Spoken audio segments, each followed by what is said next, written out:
Britt Hume of Fox tells his audience Tiger Woods can be forgiven, but only if he renounces his Buddhist faith to instead join Christianity. Well, I think Britt Hume can be forgiven if he renounces whatever it is he's doing now to instead join journalism. That's next, but first time for Countdown's Worst Persons in the World. The bronze to Scott Rasmussen, the biography of the pollster who keeps his Republican thumb on his scales, repeated unchallenged at Politico.com, reads that he is, quote, an independent pollster who has never been a campaign pollster or consultant. But the Center for Public Integrity, the nonpartisan group, reports that Rasmussen was a paid consultant to the Bush campaign in 2004 to the tune of $45,000 and to the Republican National Committee for Surveys and Voter Data for $95,000. He also co-founded ESPN and sold it for about 85 cents, but we'll skip those crimes for the moment. Our runner-up, Gretchen Carlson, who stops by this universe each morning from wherever it is she actually lives to unveil gems like this. Acorn's chief, Bertha Lewis, got an inside look at the White House just days before those explosive undercover tapes about Acorn were released. Could her relationship with the First Family affect the way the administration ended up viewing those tapes? Firstly, there were no explosive undercover tapes about Acorn. There were a couple of dim-bulb kids with the theatrical abilities of your fourth-grade classmates who did not get the speaking roles in your annual Christmas play, who got owned by an Acorn volunteer.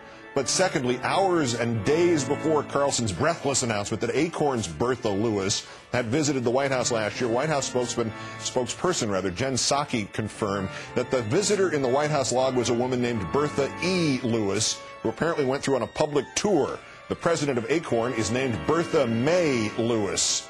The right-wing explosion over this, designed to frighten small children and the less intelligent kinds of farm animals, is about as dumb as confusing the Fox host Gretchen Carlson for an actual reporter somewhere named Gretchen Carlson.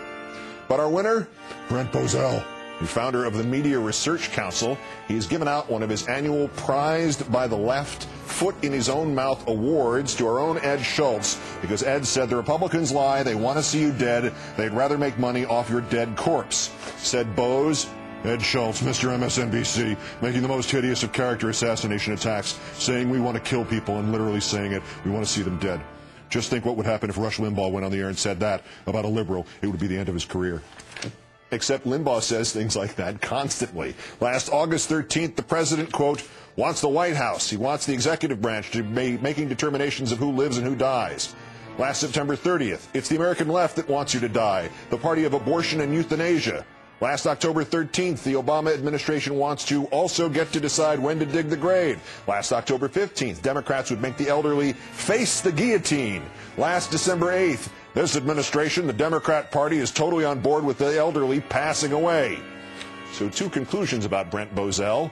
A, the word research in his group Media Research Council, that's a brand name. No actual research is actually done. And B, apparently he thinks what Rush Limbaugh has said about liberals wanting to kill people, that should be the end of Limbaugh's career. Brent Bozell, today's worst person in the world.